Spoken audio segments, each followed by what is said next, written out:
Most people spend their entire lives pursuing happiness, but according to one of history's greatest philosophers, that's exactly why they'll never find it.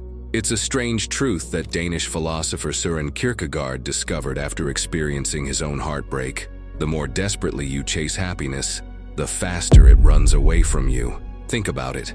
We're constantly bombarded with messages about how to be happy. Download this meditation app, buy this self-help book, follow this morning routine, practice gratitude. Yet study after study shows we're more miserable than ever. But what if the real problem isn't that we're bad at finding happiness? What if we've completely misunderstood what happiness actually is? Kierkegaard noticed something fascinating. The people who seemed most determined to be happy were often the most miserable. Meanwhile, some people who went through terrible suffering emerged with a deeper, more genuine sense of joy than those who had easy lives. This isn't just some ancient philosophy either. Look at social media influencers who build their entire brand around living their best life and spreading positivity. Behind the scenes, many admit to crushing anxiety and depression. Or think about lottery winners. Studies show that after the initial excitement wears off, most end up no happier than before, and many actually become more miserable. Kierkegaard called this the sickness unto death, a condition where people are desperately unhappy, precisely because they're obsessed with being happy. He saw this pattern play out again and again in 19th century Copenhagen, but it's even more visible in our modern world. We have more comfort, entertainment, and opportunities for pleasure than any humans in history. We can order any food we want to our door, binge endless entertainment, connect with anyone instantly. Yet rates of depression and anxiety keep climbing year after year. What Kierkegaard discovered was something radical, a secret about happiness that goes against everything we've been taught. And once you understand it, you'll never look at happiness the same way again. Because the truth is, the path to genuine joy requires us to embrace things we usually run away from. Uncertainty, anxiety, even despair. It requires us to stop trying so hard to be happy. The great irony is that this unsettling realization might be exactly what you need to hear to find the deeper fulfillment you've been searching for all along. And in the next few minutes, I'm going to show you exactly how this works, and why Kierkegaard's uncomfortable truth about happiness might be more relevant today than ever before. Few people know that the key to Kierkegaard's insights about happiness came from his own devastating heartbreak. In 1840, when he was just 27 years old, Kierkegaard got engaged to a beautiful young woman named Regine Olsen. She was the love of his life, and by all accounts they were deeply in love. But just 13 months later, he did something that shocked everyone. He broke off the engagement and returned the ring. This wasn't a typical breakup. Kierkegaard was absolutely tortured by his decision. He would walk past Regine's house every day, hoping to catch a glimpse of her. He wrote about her constantly in his journals. And here's the fascinating part. He broke off the engagement precisely because he loved her too much. He believed that his melancholic nature and intense spiritual quest would make her miserable. In his mind, giving up his own happiness was necessary to protect hers. But this painful experience led Kierkegaard to a profound realization. During his darkest moments of despair, he discovered something unexpected, a deeper kind of happiness that had nothing to do with getting what you want. While he never stopped loving Regine, who eventually married someone else, his suffering became the foundation for his most important insights about happiness and meaning. This might sound like just a sad love story from 200 years ago, but it's incredibly relevant today. We live in an age of what psychologists call toxic positivity, this constant pressure to be happy, stay positive, and avoid negative emotions at all costs. Just look at social media. Everyone's life looks perfect, filtered, and happy. We're told to good vibes only and just be positive. But Kierkegaard would say this approach is actually making us more miserable than ever. The numbers back this up. Despite having more wealth, comfort, and opportunities than ever before, depression rates have been skyrocketing, especially among young people. A recent study found that 1 in 3 young adults report persistent feelings of sadness and hopelessness. We're more connected than ever through technology, yet loneliness is at epidemic levels. We have access to endless entertainment and pleasures, but genuine satisfaction seems harder to find.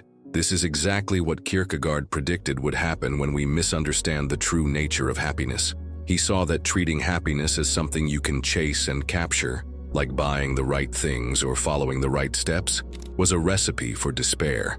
And in our modern world of influencers selling happiness hacks and companies promising instant fulfillment, his warning is more urgent than ever. But here's where it gets interesting. Kierkegaard didn't just identify the problem, he found a solution. Through his own journey through heartbreak and despair, he discovered a completely different approach to finding genuine joy and meaning. An approach that might seem backwards at first, but actually holds the key to the deeper happiness we're all searching for. Here's what makes Kierkegaard's insight so powerful. He discovered that happiness works backwards from almost everything else in life. With most things, the more directly you pursue them, the more likely you are to get them. Want to get stronger? Hit the gym consistently. Want to get richer? Work hard and invest wisely. But happiness? The harder you chase it, the more it slips through your fingers. Kierkegaard called this the aesthetic life, living purely for pleasure and immediate happiness. He saw this everywhere in Copenhagen's wealthy society, where people would bounce from one pleasure to another, always searching for the next hit of happiness. Sound familiar? Today, we do the exact same thing, scrolling through social media for dopamine hits, binge-watching Netflix shows, always chasing the next purchase or experience that promises to make us happy. Let's break down why this approach fails. Imagine you're at an amazing party. The music is perfect, you're with great friends, everything feels magical. But then you think, I need to make sure I'm really enjoying this. Suddenly, you're not in the moment anymore. You're analyzing your happiness instead of actually experiencing it. This is exactly what happens when we try too hard to be happy. We become observers of our own lives instead of truly living them. Kierkegaard noticed something even more interesting. The people most obsessed with being happy often ended up in what he called despair of possibility. They had so many options for happiness, so many paths they could take, so many choices they could make, that they became paralyzed. Again, this perfectly describes our modern world. We have endless options for everything: careers, relationships, lifestyles. But instead of making us happier, it often leads to anxiety and indecision. Here's a real example that would fascinate Kierkegaard. Studies show that people who constantly check their fitness trackers and happiness apps often end up more anxious and less satisfied, even when their metrics improve. Why? Because they're turning happiness into a number to chase. They're doing exactly what Kierkegaard warned against, trying to control and optimize something that can't be controlled or optimized. But the most profound part of Kierkegaard's insight is this: anxiety isn't actually the enemy of happiness. It's a necessary part of it. He famously said, "Anxiety is the dizziness of freedom."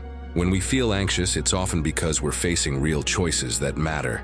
And true happiness, according to Kierkegaard, comes not from avoiding this anxiety, but from learning to dance with it. Think about the things that have brought you genuine joy in your life. Usually they involved some risk, some uncertainty, some possibility of failure, starting a relationship, pursuing a dream, standing up for what you believe in. These moments are anxiety-inducing precisely because they matter. By trying to eliminate all anxiety and negative emotions in our pursuit of happiness, we end up eliminating the very experiences that could lead to genuine fulfillment. This is why the modern self-help industry often makes people more miserable. It treats happiness like a problem to be solved, a destination to reach. But Kierkegaard would say that's like trying to catch a butterfly by chasing it. The more frantically you run after it, the more surely it will evade you. The secret is learning to be still, to create the right conditions, and to let happiness land on you naturally. If happiness can't be chased directly, what's the alternative? This is where Kierkegaard gets really radical. He suggests that the path to true happiness actually runs straight through despair. In fact, he believed that avoiding despair is one of the biggest mistakes we can make. Think of it this way.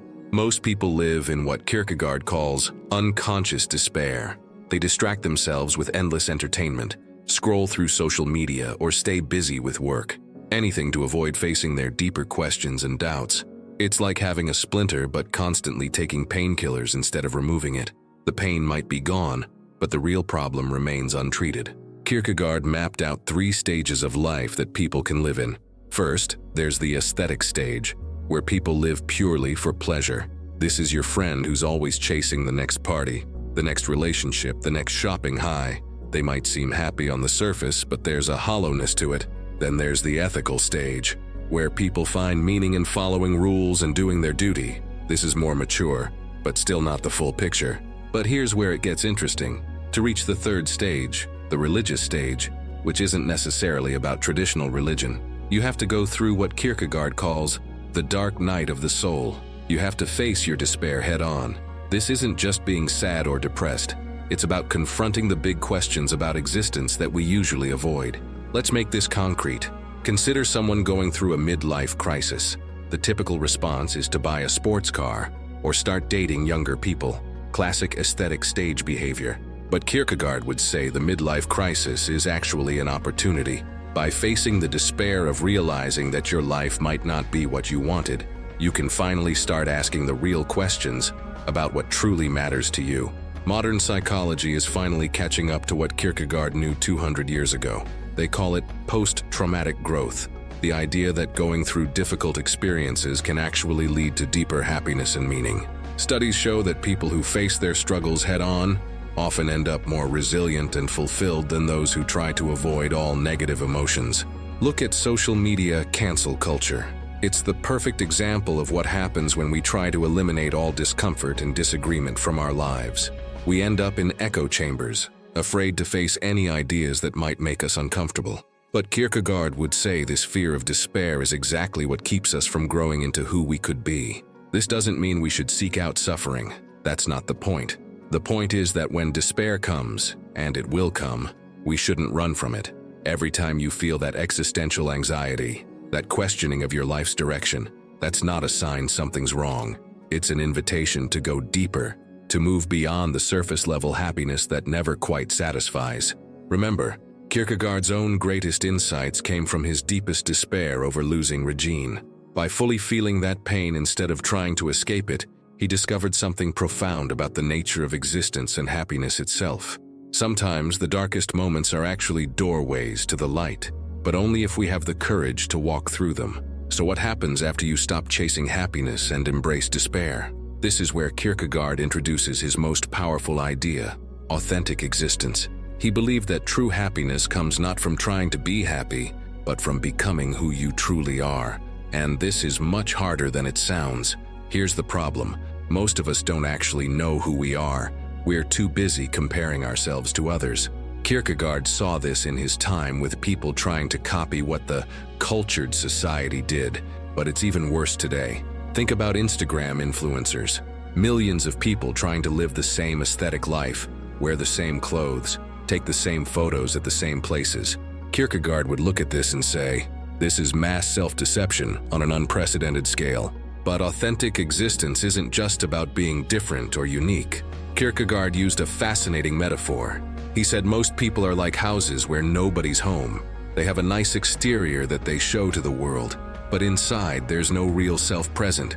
They're just reflecting whatever society expects of them. Sound familiar? It's like people who build their entire personality around their job title, their relationship status, or their social media presence. Here's where Kierkegaard gets practical. He says becoming authentic requires making what he calls the leap of faith. But this isn't necessarily religious faith. It's about committing to something bigger than yourself without having absolute certainty it will work out. Think about falling in love. You can't prove scientifically that it's the right choice. You just have to jump in. The same goes for choosing a career path or standing up for what you believe in. Let's look at a modern example. Consider someone stuck in a high-paying job they hate. Society tells them they're successful, their parents are proud, their Instagram looks great, but inside, they're miserable. Kierkegaard would say this person needs to make a leap, to risk security for authenticity, not by quitting impulsively, but by honestly confronting who they are and what they truly want. The amazing paradox is this: when you stop trying to be what others expect and start being authentically yourself, real happiness often follows naturally. But, and this is crucial, it has to be a side effect, not the goal. The moment you start doing authentic things just to be happy, you've fallen back into the trap. Kierkegaard also noticed something fascinating about relationships. People who are desperately trying to find the one often end up in shallow relationships, while those who focus on becoming authentic often find deeper connections naturally. Why?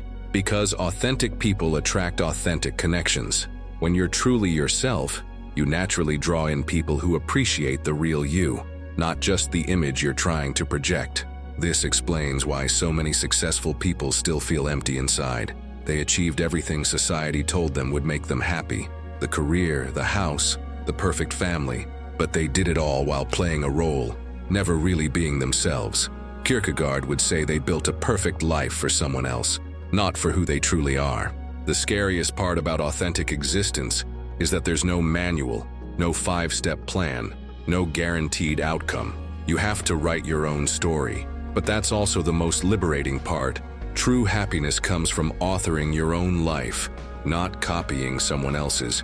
It's about having the courage to be yourself, even when that means going against the crowd or facing uncertainty. Kierkegaard wasn't the only one who discovered this deeper truth about happiness. Friedrich Nietzsche, who came after him, reached a similar conclusion through a completely different path. While Kierkegaard focused on faith and authenticity, Nietzsche talked about the will to power, not power over others, but power over yourself. He saw that people who try to follow the herd's definition of happiness end up as what he called last men, comfortable but empty inside. Think about that for a moment. Two of history's greatest minds, with very different worldviews, both realized that society's common approach to happiness was fundamentally broken. But it gets even more interesting. Blaise Pascal, writing in France, described what he called the infinite abyss, this emptiness that people try to fill with distractions and entertainment. He noticed that even the wealthiest people in Paris were constantly arranging parties and activities, not because they enjoyed them, but because they were terrified of being alone with their thoughts. Sound familiar? It's exactly what we do today with our phones. Studies show the average person touches their phone 2,717 times per day. We're so afraid of facing that inner emptiness that we've created an entire technology industry dedicated to keeping us distracted. Modern psychology has actually started proving what these philosophers discovered through observation. Research on flow states shows that people are happiest when they're completely absorbed in meaningful activities, not when they're actively trying to be happy. It's exactly what Kierkegaard said. Happiness comes as a byproduct of authentic engagement with life, not as a direct target. Even more fascinating is the research on something called experiential avoidance. Scientists have found that people who try to avoid negative emotions actually end up more anxious and depressed than those who accept them. It's perfect evidence for Kierkegaard's idea that running from despair only makes it worse. Albert Camus, writing in the 20th century, put another interesting spin on this. He talked about embracing the absurd, the idea that life might not have any inherent meaning, but we can create our own meaning through authentic choices. It's remarkably similar to Kierkegaard's leap of faith, just coming at it from a different angle. Look at how this plays out in different cultures. In Japan, there's a concept called ikigai, finding joy not through direct pursuit of happiness, but through finding something meaningful to dedicate yourself to. In Nordic countries, they embrace sisu, the idea that facing difficulties head-on makes you stronger. These aren't just philosophical ideas. They're time-tested wisdom about how humans actually find fulfillment. Even in modern business, we're seeing these ideas play out. Companies that chase profits at the expense of everything else often implode, while those focused on authentic value creation tend to succeed in the long run. It's the same principle. Direct pursuit versus indirect achievement through authenticity. The most compelling evidence might be from near-death experiences. Study after study shows that people who are close to death rarely regret not being happier. They regret not being more authentic, not taking more chances, not telling people how they really felt. It's exactly what Kierkegaard was trying to tell us. The path to a meaningful life isn't through the pursuit of happiness, but through the courage to be genuinely yourself. So what's the real secret to happiness that Kierkegaard discovered? It's not a technique or a formula. It's a complete reversal of how we think about happiness itself. Instead of chasing happiness directly, we need to have the courage to stop running after it. Instead of avoiding pain and despair, we need to face them head-on. And most importantly, instead of trying to be what others expect, we need to take the leap into authentic existence. But how do we actually apply this in our modern lives? First, start noticing when you're trapped in the aesthetic life.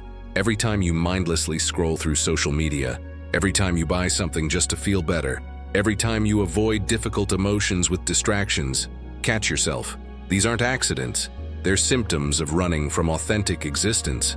Second, when you feel that existential anxiety, that nagging feeling that something's missing in your life, don't rush to suppress it. Kierkegaard would say that's your authentic self trying to break through. Maybe it's telling you that your job doesn't align with your values. Maybe it's pointing out that your relationships are superficial. Maybe it's nudging you toward a bigger purpose you've been afraid to pursue. Think about it this way. What would you do with your life if you completely gave up on trying to be happy? What choices would you make if you stopped worrying about what others think? What truths would you speak if you weren't afraid of making people uncomfortable? These aren't just philosophical questions. They're practical guides to authentic living. As Kierkegaard himself put it, life can only be understood backwards, but it must be lived forwards. You won't know if your authentic choices will lead to happiness. That's the whole point. The leap into authentic existence requires courage precisely because there are no guarantees. But here's what Kierkegaard discovered. When you stop demanding guarantees and start living authentically, you often find something better than the happiness you were chasing. You find meaning. In our world of instant gratification and constant distraction, this message is more important than ever. We're facing an epidemic of anxiety and depression, not because we're failing to chase happiness effectively, but because we're chasing it at all. The real path to fulfillment isn't through another self-help book or happiness hack. It's through the courage to be authentically yourself, even when that means facing uncertainty, anxiety, and yes, sometimes despair. So next time you feel unhappy, remember, maybe that's not the problem. Maybe the problem is that you've been trying too hard to be happy. Maybe, just maybe, true happiness is waiting on the other side of giving up the chase. The question isn't, how can I be happy? The question is, am I brave enough to be myself? Because as Kierkegaard showed us, that's where real happiness has been hiding all along.